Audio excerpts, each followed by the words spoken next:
Assalamualaikum warahmatullahi wabarakatuh. Hadis puasa dan Al-Quran akan memberi syafaat di akhirat. Rasulullah sallallahu alaihi wasallam bersabda, puasa dan Al-Quran akan memberi syafaat kepada seseorang pada hari kiamat. Hadis riwayat Ahmad dan Al-Hakim. Pengajaran hadis, puasa dan membaca Al-Quran adalah amalan yang akan membantu seseorang di akhirat. Amalan tersebut boleh menjadi penyelamat dari azab Allah. Ramadan adalah bulan Al-Quran, maka perlu lebih banyak membaca dan memahami Al-Quran.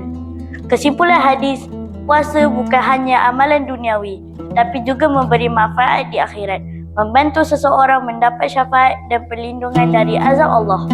Sekian, wabillahi taufiq wal hidayah. Wassalamualaikum warahmatullahi wabarakatuh.